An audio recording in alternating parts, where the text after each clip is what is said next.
Welcome to the Crown Yourself podcast, where together we build your empire and transform your subconscious stories about what's possible for your business, body, and life. I'm your host, Kimberly Spencer, founder of CrownYourself.com, and I'm a master mindset coach, best-selling author, TEDx speaker, known to my clients as a game changer. Each week, you get the conscious leadership strategies you need to help you reign with courage, clarity, and confidence so that you too can make the income and impact you deserve. Imagine this podcast as your royal invitation to step into your full potential and reign in your divine purpose. Your sovereignty starts here, and your reign is now. Hello, my fellow sovereigns, and welcome back to the Crown Yourself podcast. I am your host, Kimberly Spencer, and I am so excited to be here with you today because these past 6 months has been an initiation. And there have been many initiations, as I would say, over the past few years. And I think one of the keys to establishing and really claiming your sovereignty is this concept that really is an ancient concept of initiations. Now, you may have heard the term in a negative or witchy or occult or sort of terminology of initiation. So I've brought up the definition just in case we all need a refresher. The definition of an initiation, yes, number one, it is the action of admitting someone into a secret or obscure society or group, typically with a ritual. But number two, it's also the action of beginning something. Motherhood is an initiation. We go on a period of maternity leave. Puberty is an initiation. It's supposed to be an initiation into adulthood, where we go from being a child and operating as a child into this adulthood. In the Jewish faith, you have a bat mitzvah or a bar mitzvah as your initiation to say that at the age of 13, you are now a man or a woman. There are many rituals in society that have had initiations. And I think a part of reclaiming our sovereignty is honoring that which we are being initiated into. And so often we don't celebrate that. We just kind of charge through, especially the high performers, the high achievers, which I know all of you are, or recovering high achievers like I am, where it's like we've achieved a lot. We've done a lot. But if you've just steamrolled through everything, then there is a sacredness and a reverence for that which you have achieved that has not yet been fully embodied. And for me, I constitute an initiation as an embodiment where your nervous system is now regulated at a new level, where you are able to operate with a new level of energy and performance. But that doesn't mean achievement. That just means a new level of sustained energy. So for example, when going into becoming a first-time parent, there is the initiation phase of that newborn phase of exhaustion, of dealing with the late nights and the crying and the feeding and the ups and downs and all that. And that is an initiation phase into parenthood. The same is true with being a business owner, with starting your business, with really making that decision. Because for me, when I did my TED Talk on decision-making and decision-making strategy and how to effectively decide, in it I said that to decide means to cut off.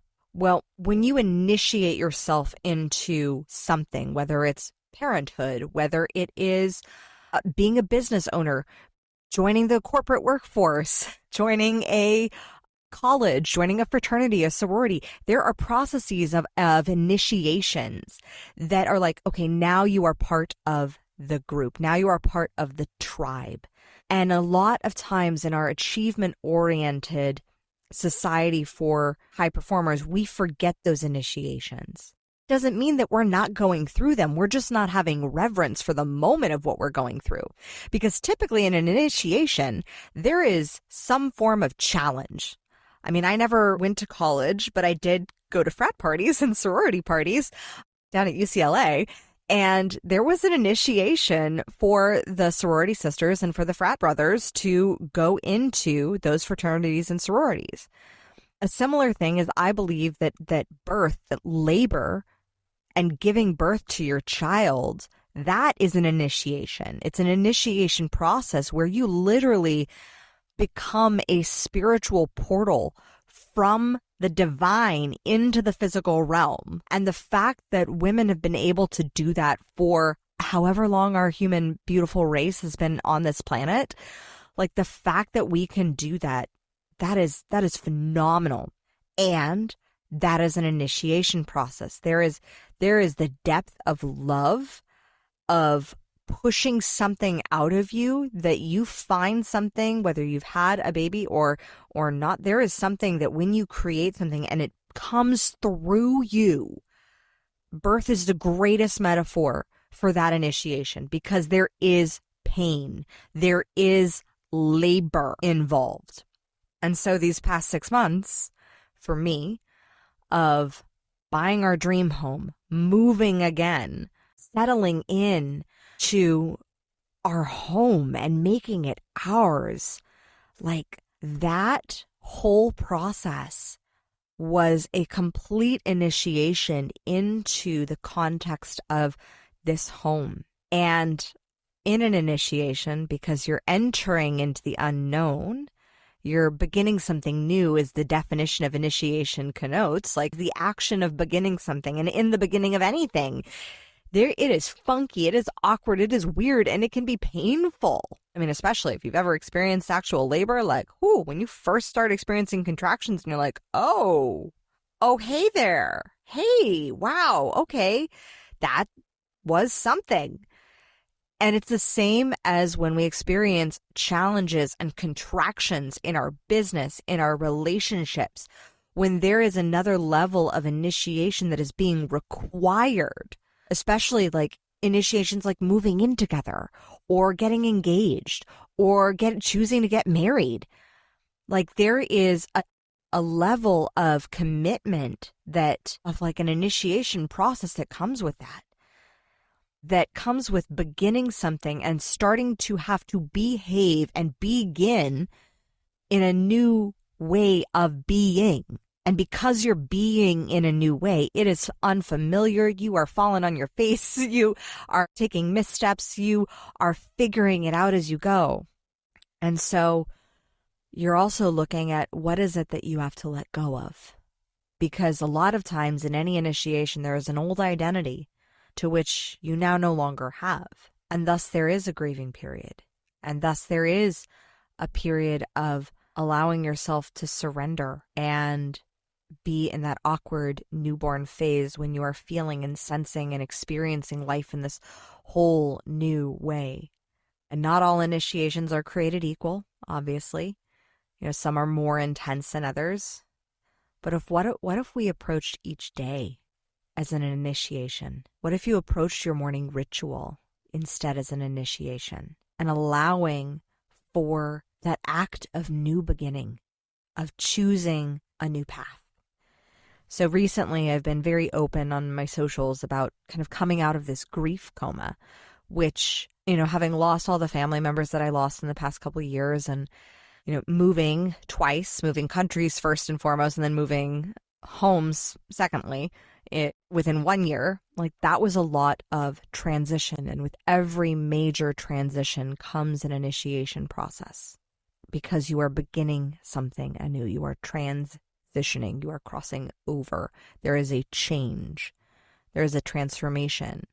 And thus with every transformation, just like going from not being pregnant to being pregnant, there is an initiation process of growth, of challenge. I mean, in the first trimester of pregnancy, you're getting like there's morning sickness, there is all the funky things that are happening with your body. There are all these different experiences. The same is true with like the initiation. Oh my gosh, when Spike and I got married, there was just a different level of commitment that we experienced. Very different. And suddenly there was the initiation for me, because I chose in this marriage to change my name. In my first marriage, I didn't. And that was actually quite telling for me as far as my level of commitment to the initiation of marriage was like for that first one. But for Spike, I was like, yeah, I knew we were going to have kids together. I wanted them to have the same name. didn't feel the need to carry on the Mackenzie legacy, and I was no longer really branding myself as a Mackenzie. I was very proud to kind of become one with this name of Spencer. And that initiation was a reclamation of this new identity as wife, which is different. It's a different identity. And that initiation was a lot of changes. I mean, I told Spike, I said, God forbid anything happened to us, but like, I am not changing my name back because that is a process. Like, that is one that I do not want to go through again. There are so many documents that you need to change if you choose to do that. But that was an initiation that I was welcoming to because of the fact that for many reasons, A, because it just felt so gut and heart-centered and aligned, and B, because I knew we were going to have kids together and I wanted to have this like whole family name. And I was very proud of that. And that was my choice. That may not be everybody's choice. I know that's a lot of women today's, that's not their choice, but that was mine. But that was an initiation process. Maybe it's combining finances. Maybe it's having a joint bank account or joint investment account. That in itself is an initiation because there's the uncomfortable period of like, okay, let's open the portfolios and like look at our assets, and oh, there's either like, oh my gosh, holy shit, or like, oh, we got some work to do. So there can be those initiations that have those growing pains. So much of life is beginning again and allowing for that constant rebirth, that death and resurrection of identity. And that is really a part of sovereignty, I believe, is when you can claim that, then you are re-anointing and reappointing yourself as the leader of your life. I mean, you think of recently, there was just a giant coronation for King Charles. And that is a coronation is an initiation. It's an initiation for the king or the queen to be the leader of a country. And so it is within that initiation that there are certain rituals that are performed.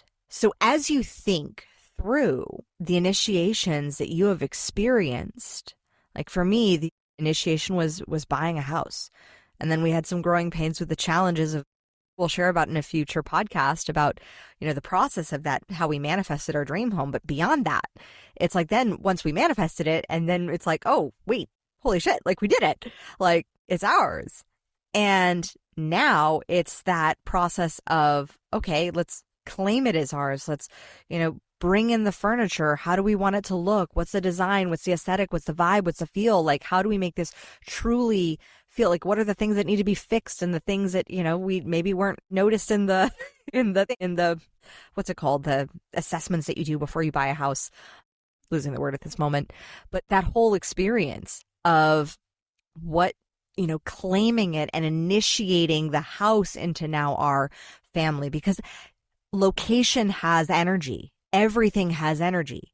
And so when we forget the initiation processes that we go through, whether it's initiating yourself into a new level of business, like I remember when I hit my first 6-figure year and I was initiated into a group called the Dames that is specifically and only for 6 and 7-figure business owners and 8-figure business owners.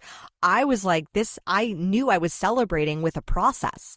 I knew I was like, I feel like I have made it because I had the qualifications to join this community.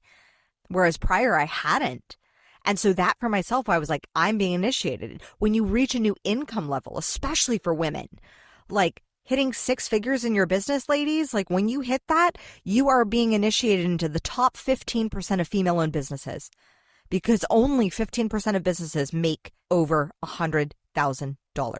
15% of female-owned businesses.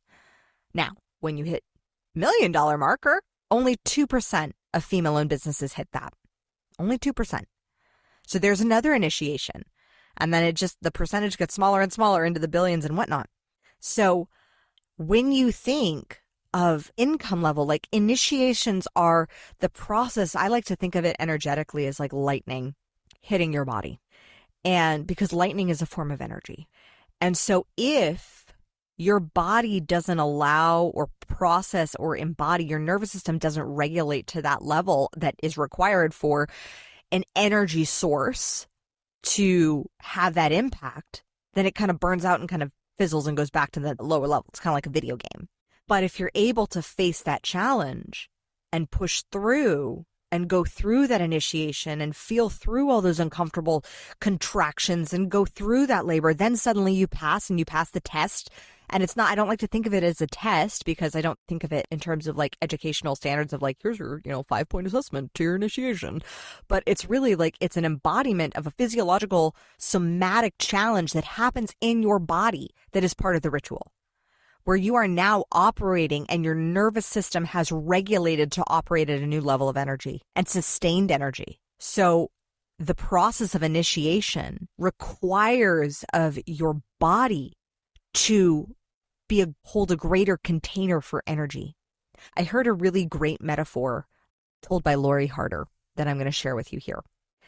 And so there was a glass blower, and he had all these types and sizes of beautiful bowls and vases and jars that he had made that were of glass. And one day, this little jar of glass says, "But I want to be that one. I want to be bigger. I want to be able to hold more." And the glass blower says, "Well, if you want to hold more and have more capacity to hold more, then you're going to have to go back into the kiln. I'm going to have to put you back in there, and I'm going to have to reshape you and expand you, and you're going to have to go into the fire." And the little glass bowl thought of it for a moment and said, yeah, that's what I want. And then, so the glass blower accordingly said, okay, let's go into the kiln.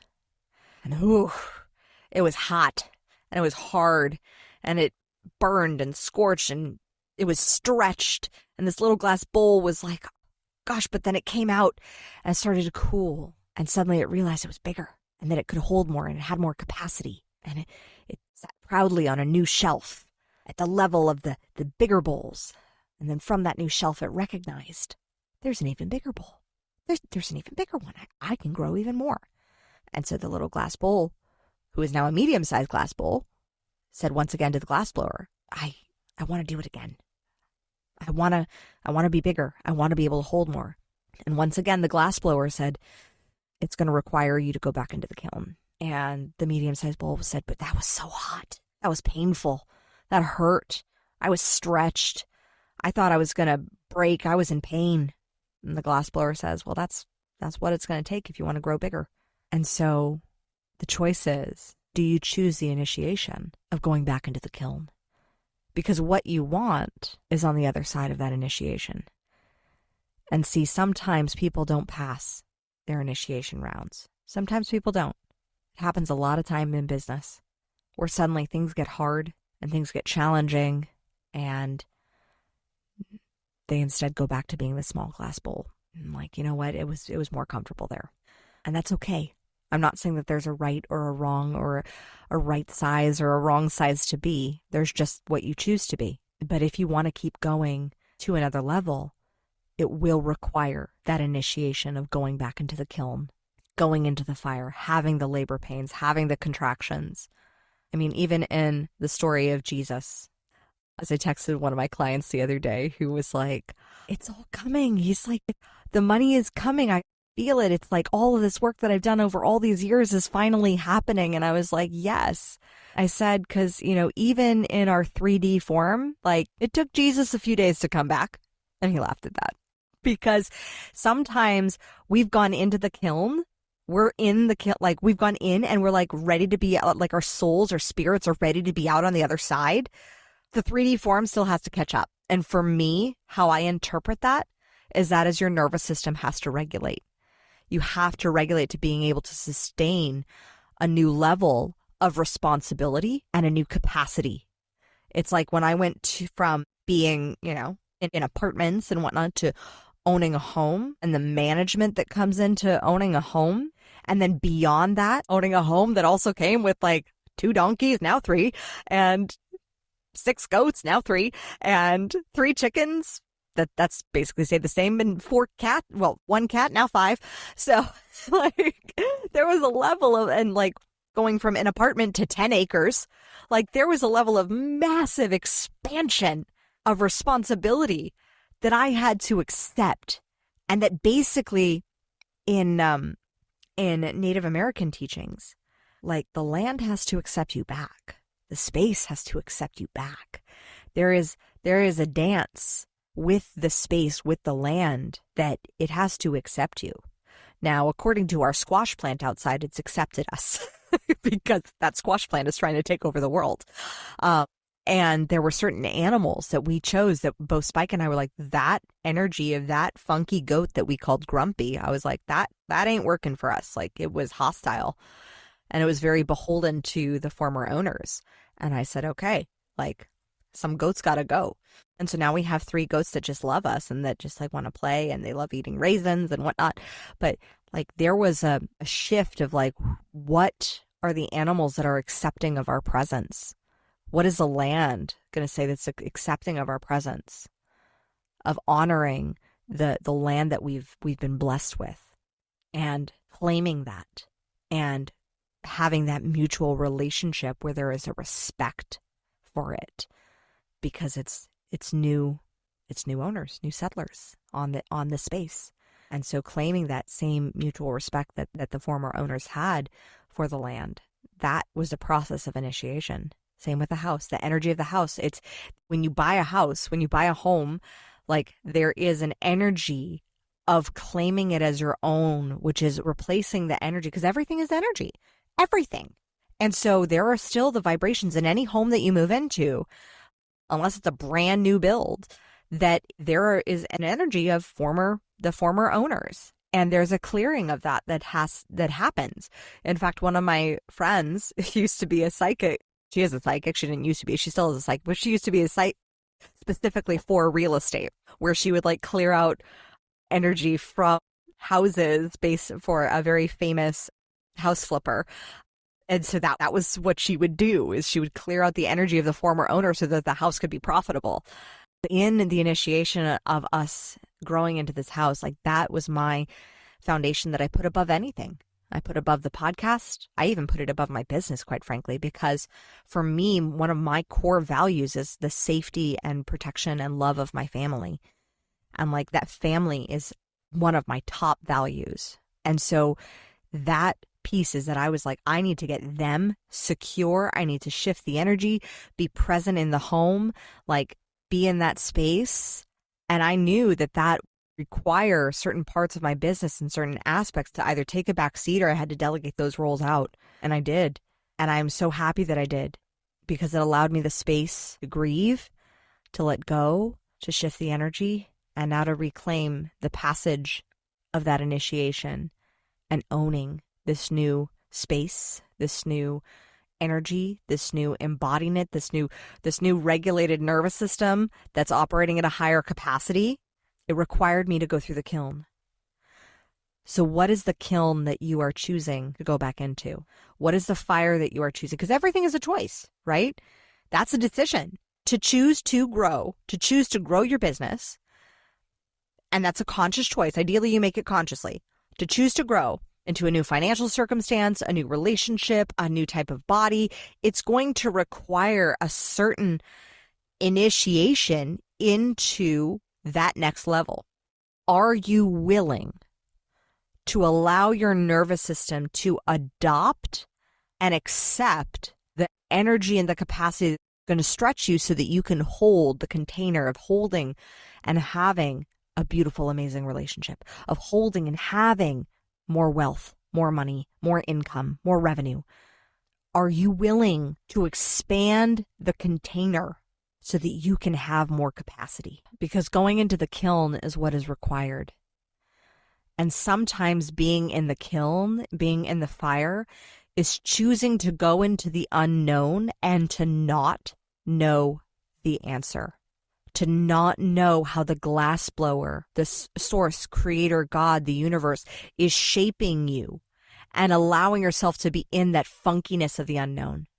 And if you're willing to go in there and stay in the fire and stay through the process, then on the other side is your growth. On the other side is that resurrection into a new identity. If this episode served you, please share it with a friend.